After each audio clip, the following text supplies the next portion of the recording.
I guess we could fit another one in. It's Aaron Moses gang. Make sure you like this video, comment, subscribe. This video is called When Evil Kids Realize They've Been Caught. In March of 2021, the Delaware, Florida Police Department received a frantic phone call from a man later identified as Colby Allen Parker.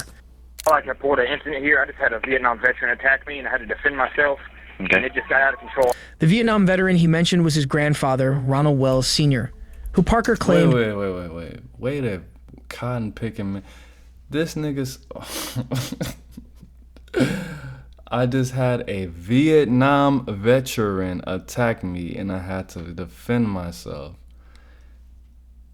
Vietnam? You mean the war that was in like, what, the late 60s to the early 70s?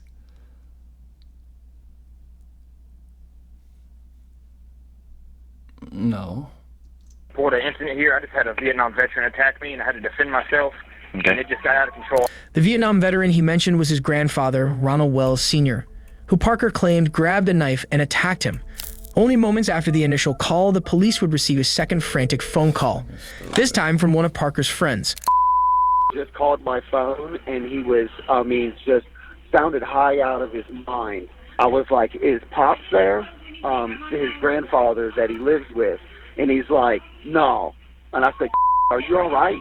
He's like, Pops is done. He tried to attack me and I killed him.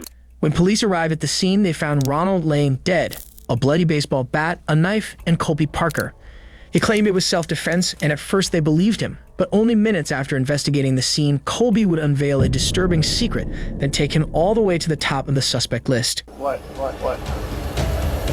is that? Those are ears. Hey!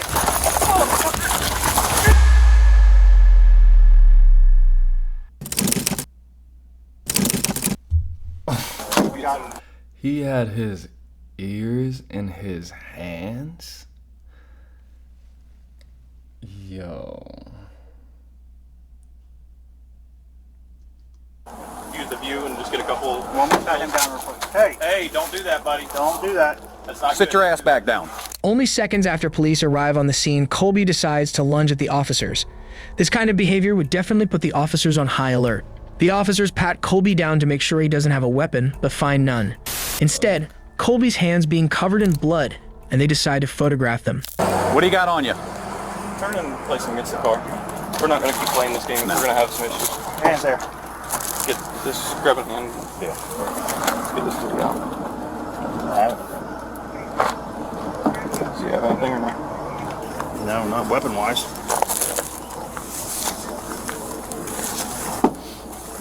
Nothing. Okay. Sweet. Can I take some pictures of you? You can say no.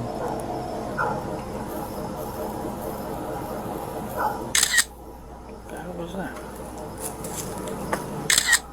A bug. Put your hands out like this.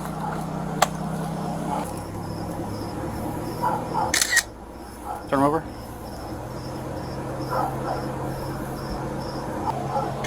You don't have any other injuries on you?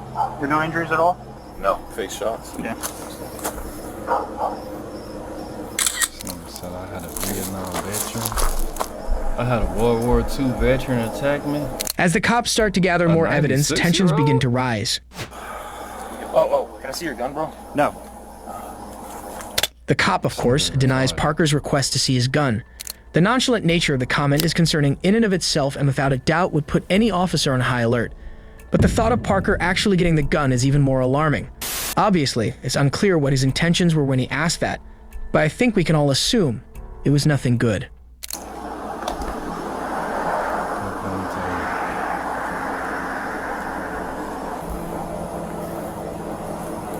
Where was the knife at originally?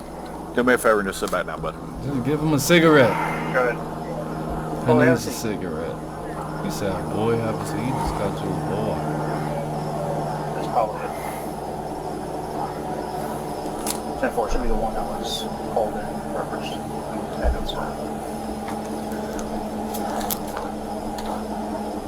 To make matters worse, while the officers begin questioning Parker, he gets up off of the truck for a second time. He tries to play it off as just a stretch, but the officers on the scene aren't buying it.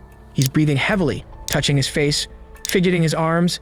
These are all signs that his stress and anxiety levels are rising rapidly. It's expected for someone who had just been involved in such a horrific scene to be acting so odd.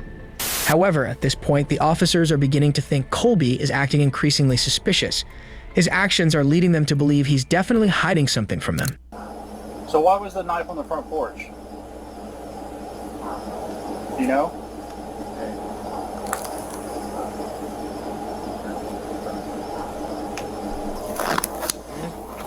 Nothing.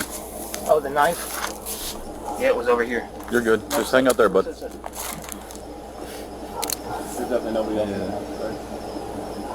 They There's a told you dog. to sit It's down. aggressive. Other than that, I don't know where Junior is. I asked, and he didn't know.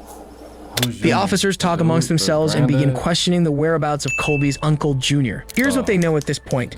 They have a dead man on the front porch, and the last person who was with him is Colby, and he's claiming it was self-defense. But if that was true, why did he ask for the officer's gun? Why did he lunge at them? Little did they know all of their questions were about to be answered. So, what? Junior, Yeah. Where's Junior? Ronnie and Ronnie Jr. right here. Ronnie. Okay, what is that? Those are ears. Those are ears. Can you hold those up for me? Colby reaches inside his pockets and pulls out both his grandfather's severed ears. And at that moment, Parker's behavior started to make sense. Can you hold those out for me?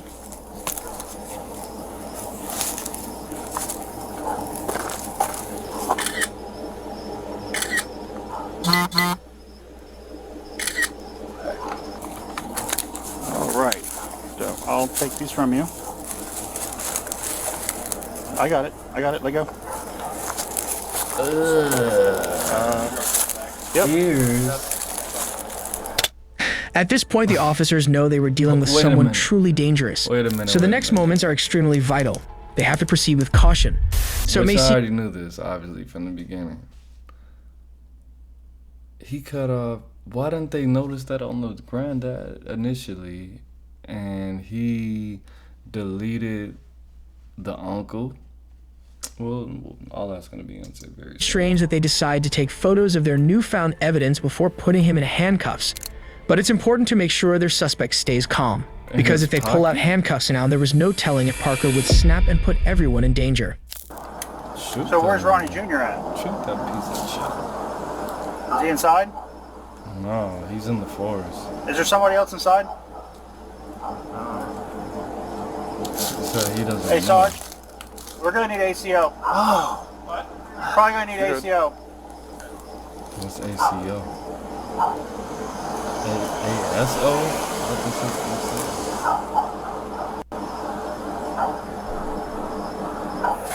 Hey! Motherfucker! Get down! Tase him! Hell no.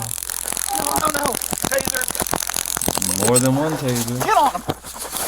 He's on that stuff He's or trying to he's get the mentally fucking gun. unstable. Have it? Okay. Taser.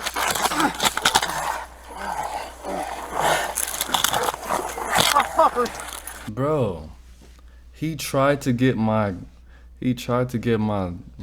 pistol. Does he have it? Why are you asking if he has it? Why would you ask a question? And I said, just act. Does he have it? Who gives a damn what the answer to that is? Act accordingly. What the 33 traffic light. We're fighting them.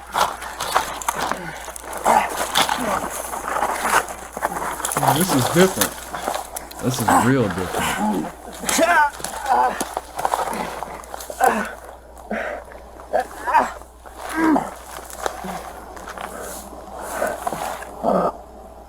Colby puts up a fight, even trying to pull the gun off of one of the cops.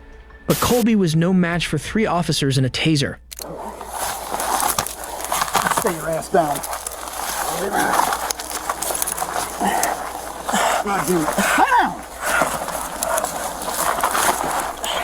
put him on the taser. No, no, no. Come on, Zach. Come on, the other hand. I got the other hand. Grab the hand. He's trying to get up. Get him down. Pull his legs down. Easy, easy, easy. Get the other hand. And get it back to him. Have it. Stop. It didn't take them long to pull him down to the ground, cuff him, and cart him off in the police cruiser. Eventually, Parker was charged with second-degree murder, 2 counts of battery on a law enforcement officer, and resisting arrest with violence. Colby Parker's evidence pointed straight to an easy arrest. But what happens when the only evidence police find is a lifeless body upstairs? I just got home from vacation with my family, and I didn't have a key to come in the house, and I see that my husband's cars are here. I was knocking on the door trying to get in. Okay, so you think your husband's in the house? I'm assuming that he is, because we have 3 cars, all 3 cars are here. I've been texting him and calling him for the last couple of days and nothing.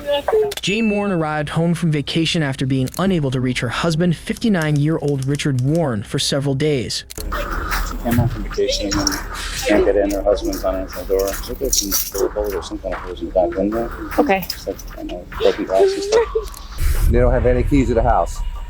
No, they're in the house, she said. Despite Richard's car being in the driveway, he wasn't answering the door, and without keys, police were left with no choice. There were clear signs of a brutal forced entry, but the crime they would soon uncover and the reasons behind it would prove as senseless as it was utterly tragic. Okay, we obviously got the garage door open, but the inside door is locked. We're just going to force that open and go take a look, okay? All right. Let's do it.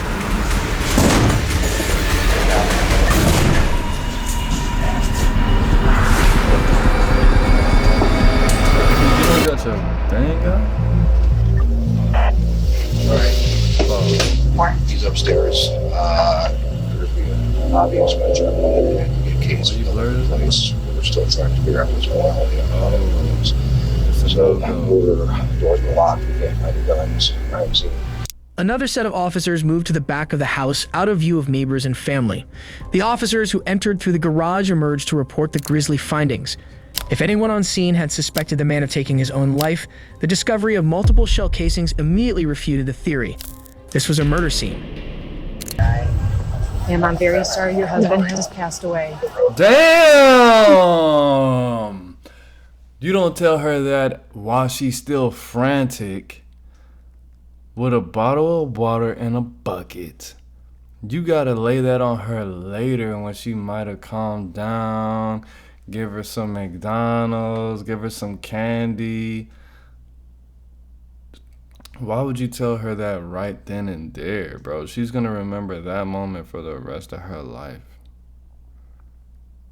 That was messy as hell, ma'am. Yeah. No, bro. Y'all need to see, the police need to have better training, because this is not only gonna affect the victim, but the family of the victims. Like, no, that's not how you relay that type of information. Nah, you don't tell her that right now. Give her 20, 30, 40, give her at least a day or something like that. Like, the police need to be able to have, okay, well, we're gonna put you in a hotel. Well, where's my husband? We're gonna give you that information. We can't tell you that right now. We're not exactly sure what's going on. Like, damn, like, I don't know the whole law or anything like that, but I think that was done very unprofessionally. You didn't have to tell her that while she's still frantic. That's all I'm saying. You just put fire on fire, bro. That wasn't good. That wasn't a good situation. That's not how you do that. Oh.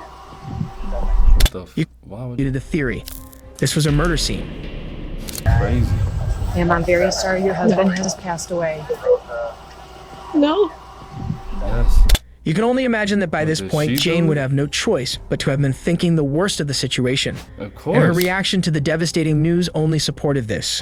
There were multiple shell casings found at the scene. For the high-powered rifle, a .223 caliber rifle, Dr. Warren was shot multiple times. Richard had been shot multiple times with a high-powered rifle, including in the head. It was a vicious crime that demonstrated an extreme amount of anger by the perpetrator. And when Jane is brought in for questioning, 2 potential suspects emerge, both as unlikely as the murder itself. 31-year-old Michael Warren and 29-year-old Mark Warren. Richard's 2 adult sons. You've been married 10 years. How would you characterize your marriage between you and Richard? Good? It's nice. He had problems with his son, Michael and Mark. Apparently. They threatened him They threatened him. How did they threaten him? to chop him up. To chop up their own father? That wasn't their father. That was her For years kid. prior to the murder, the brothers were living in a house their father had bought them. But when Richard decided it was time, he cut them off financially, and they would be forced to fend for themselves, they instead chose to enact a deadly plan. Bombs, bro. Bombs! I could see if it was one person, but y'all could put 2 and 2 together. Y'all, what's the little saying that people say? 2 minds are better than one? So both of y'all niggas couldn't think of some plan to make money? And look at them, they're obviously overweight, they're not groomed well. House their father had bought them. But when Richard decided it was time, he cut them off financially, and they would be forced to fend for themselves, they instead chose to enact a deadly plan. Weird. Only days later, the Beechwood and South Euclid officers would arrive at the brothers' house to question them on the death of their father. But when the officers started knocking at the door, kids. That was her kids. The brothers began shooting at them from inside the home. SWAT arrived at the scene and a 12-hour standoff ensued. When the officers eventually breached the door, they discovered Mark and Michael both dead from self-inflicted gunshot wounds. Unfortunately,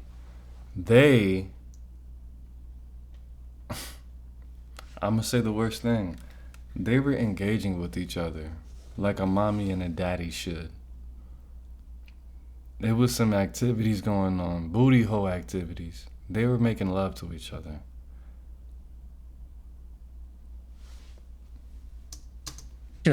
Both of these cases are examples of when officers arrived at the scene after lives had already been lost.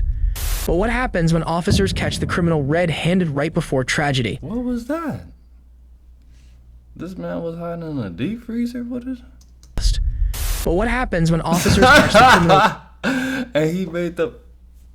It is what it is, not what it's not. It's Aaron Moses. I'm the band, you the band, we the band together, man. Life's in the verb, be the Hey, make sure you like this video, comment, subscribe, comment. Make sure you let me know what you want to see next. Reacted to. Bro, RIP to all the people that lost their lives in this video that me and other people are monetizing off, because we share some good laughs, we share some up and downs and turnarounds in this video, but I don't think the fact that these people lost their lives are funny at all. RIP to them. They got you know, taken out of here very brutally and seemingly without reason. But I don't think it's funny, and I don't wish that on anybody except for the few people that I wish that on. There's probably like 4 people that I wish that on. But other than that, man, I don't think it's funny at all, man. Pray for the dead. God bless them. Peace.